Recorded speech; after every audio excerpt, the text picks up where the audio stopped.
Assalamualaikum warahmatullahi wabarakatuh. Alhamdulillah wassalatu wassalamu ala rasulillah wa ala alihi wa sahbihi wa man walah amma ba'd. Hari ini kita akan kembali mempelajari eksakta untuk kelas 5, bagian IPA tentang sistem peredaran darah manusia. Materi ini juga dijelaskan di modul eksakta 5B halaman 87 sampai dengan 92.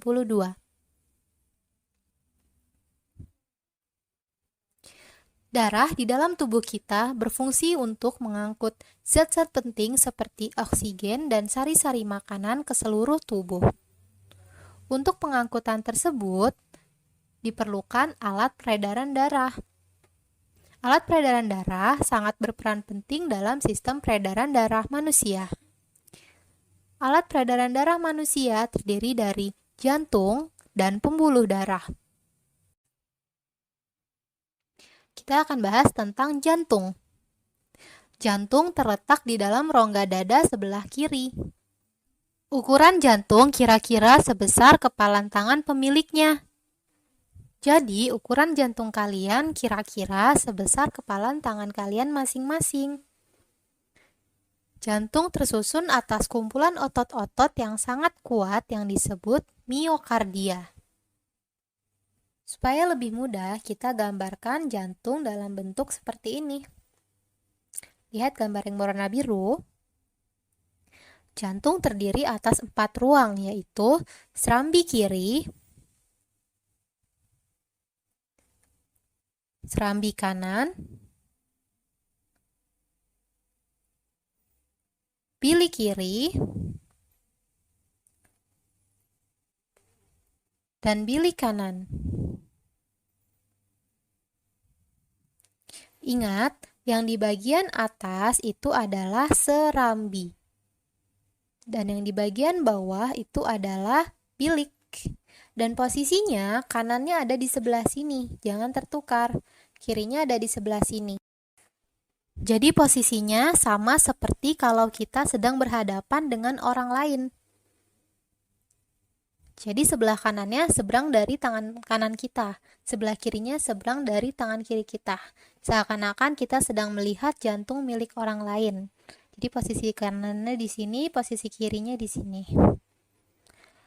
Lalu, jantung juga terdiri dari katup jantung. Ini dia katup jantung yang ditunjuk oleh panah merah. Kalau di dalam gambar yang warna merah, katup jantung posisinya ada di sini. Yang berwarna pink ya, katupnya. Ini berfungsi untuk mencegah tercampurnya darah di serambi dengan bilik. Jantung juga ada sekat jantung yang berfungsi bercampurnya darah kotor dan darah bersih. Darah kotor itu darah yang mengandung banyak karbon dioksida dan darah bersih adalah darah yang mengandung banyak oksigen. Nanti akan dijelaskan lebih lanjut. Sekarang kita akan mempelajari cara kerja jantung. Jantung manusia berfungsi untuk memompa darah. Ketika memompa darah, jantung berkontraksi dengan cara menguncup dan berelaksasi dengan cara mengembang. Ketika serambi berelaksasi atau mengembang, darah akan masuk ke dalam serambi. Perhatikan gambar ya. Lalu ketika serambi berkontraksi atau menguncup, darah akan keluar dari serambi dan masuk ke dalam bilik. Turun ke bawah darahnya. Kemudian, bilik akan berkontraksi dan memompa darah keluar dari jantung untuk diedarkan ke paru-paru dan seluruh tubuh. Itulah yang menyebabkan otot penyusun bilik jantung lebih tebal daripada otot pada serambi jantung. Ini karena tugas bilik jantung lebih berat, yaitu memompa darah keluar dari jantung. Kontraksi dan relaksasi pada jantung ini akan mengakibatkan terjadinya denyut jantung. Dan proses ini akan terjadi terus-menerus selama manusia masih hidup. Alat peredaran darah selanjutnya adalah pembuluh darah. Lihat gambar. Di sini digambarkan bahwa jantung mengalirkan darah ke seluruh tubuh dan ke paru-paru menggunakan pembuluh darah. Di mana pembuluh darah yang berwarna biru diartikan mengandung darah yang banyak karbon dioksidanya, yaitu darah kotor disebut juga. Lalu yang berwarna merah artinya bagian pembuluh darah ini mengandung darah yang kaya akan oksigen. Sekarang, kalian harus mengenal jenis-jenis pembuluh darah. Yang pertama, ada pembuluh arteri atau disebut juga pembuluh nadi. Pembuluh darah ini dilewati oleh darah bersih yang mengalir dari jantung ke seluruh tubuh. Ini dia pembuluh arteri. Pembuluh arteri terbesar disebut juga aorta. Ini dia aorta. Selanjutnya ada pembuluh darah arteri pulmonalis yang membawa darah yang kaya akan karbon dioksida dari jantung ke paru-paru. Lihat yang ditunjuk, pembuluh ini diberi warna biru, menandakan bahwa darah yang dikandung darah yang kaya karbon dioksida. Selanjutnya ada pembuluh balik atau vena yang membawa darah dari seluruh tubuh menuju jantung. Ini dia pembuluh vena, disebut juga pembuluh vena cava. Diberi warna biru, artinya pembuluh ini membawa darah yang mengandung banyak karbon dioksida atau darah kotor. Selanjutnya ada pembuluh vena pulmonalis yang membawa darah dari paru-paru menuju ke jantung. Pembuluh ini membawa darah bersih yang mengandung banyak oksigen. Ini dia pembuluh vena pulmonalis. Selanjutnya, pembuluh kapiler itu adalah ujung cabang pembuluh yang terkecil. Ada pada bagian ujung-ujung pembuluh darah kita. Ini contohnya ada kapiler paru-paru, tempat terjadinya pertukaran gas oksigen dan karbon dioksida. Sekarang kita akan lanjut ke alur peredaran darah.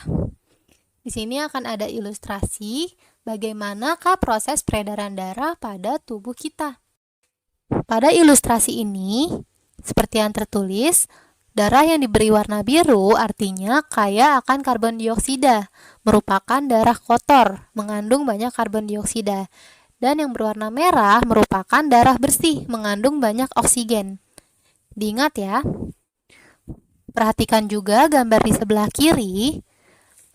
Pada gambar ini, bagian tubuh dibagi menjadi dua bagian, yaitu tubuh bagian atas yang terdiri dari kepala dan tangan, dan tubuh bagian bawah yang terdiri dari tubuh dan kaki.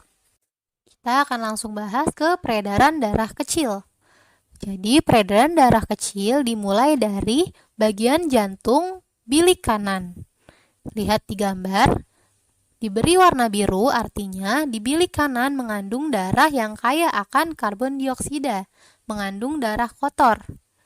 Darah dari bilik kanan dipompa keluar dari jantung melalui pembuluh darah arteri pulmonalis, kemudian masuk ke dalam paru-paru. Di dalam paru-paru terjadi pertukaran udara antara gas karbon dioksida dan oksigen, sehingga darah yang tadinya merupakan darah kotor yang mengandung banyak karbon dioksida telah mengalami pertukaran gas menjadi mengandung banyak oksigen. Kemudian darah yang mengandung banyak oksigen itu keluar melalui pembuluh darah vena pulmonalis dari paru-paru kembali ke jantung bagian serambi kiri. Jadi darahnya sudah mengandung banyak oksigen, jadi digambarkan dengan warna merah. Kemudian dari serambi darah tersebut turun ke bilik kiri. Dari sinilah dimulai peredaran darah besar. Jadi peredaran darah besar dimulai dari jantung bagian bilik kiri, kemudian dari bilik darah dipompa keluar melalui pembuluh aorta dan arteri menuju ke seluruh tubuh, baik tubuh bagian atas maupun tubuh bagian bawah. Darah yang tadinya mengandung banyak oksigen diedarkan ke seluruh tubuh dan mengalami pertukaran gas, sehingga darah tersebut kembali mengandung banyak karbon dioksida.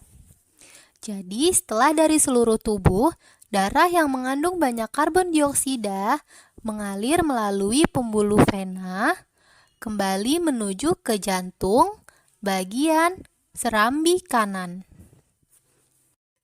Jadi, urutan peredaran darah besar adalah dari jantung bagian bilik kiri ke seluruh tubuh, kemudian kembali lagi ke jantung di bagian serambi kanan. Selanjutnya kita bahas gangguan penyakit yang bisa terjadi pada sistem peredaran darah. Di antaranya, yang pertama adalah ambeien. Penyakit ini terjadi karena adanya pelebaran pembuluh darah vena di sekitar anus. Yang kedua ada varises yang terjadi karena adanya pelebaran pembuluh darah vena atau pembuluh balik di bagian kaki. Selanjutnya anemia, yaitu penyakit kekurangan darah. Bisa disebabkan oleh luka yang mengeluarkan banyak darah, kekurangan zat besi, atau adanya penyakit seperti kanker tulang. Selanjutnya hipertensi atau tekanan darah tinggi. Gejalanya ditunjukkan dengan tingginya tekanan darah yang bisa diukur menggunakan tensimeter. Selanjutnya ada penyakit jantung koroner yang terjadi karena adanya penumpukan kolesterol pada dinding pembuluh arteri koroner sehingga jalan darah jadi tersumbat dan menyebabkan penyakit di jantung. Selanjutnya ada penyakit stroke. Penyakit ini disebabkan oleh pecahnya pembuluh darah di otak sehingga saraf-saraf yang ada di otak tidak memperoleh cukup oksigen. Penyakit ini bisa menyebabkan kerja saraf terganggu, bahkan bisa menyebabkan kelumpuhan. Untuk menjaga kesehatan alat peredaran darah, bisa dilakukan dengan beberapa cara. Yang pertama, tidur yang cukup. Menjaga kebiasaan makan sehari-hari dengan mengkonsumsi makanan yang bergizi dan kurangi makanan berlemak tinggi. Karena berlebihan lemak di dalam tubuh juga bisa menyebabkan penyempitan pembuluh darah. Dan yang terakhir adalah berolahraga secara teratur. Berikut password untuk tugas Google Form hari ini. Kita tutup dengan doa kafaratul majlis. Subhanakallahumma wa bihamdika asyhadu an la ilaha illa anta astaghfiruka wa atubu ilaik. Wassalamualaikum warahmatullahi wabarakatuh.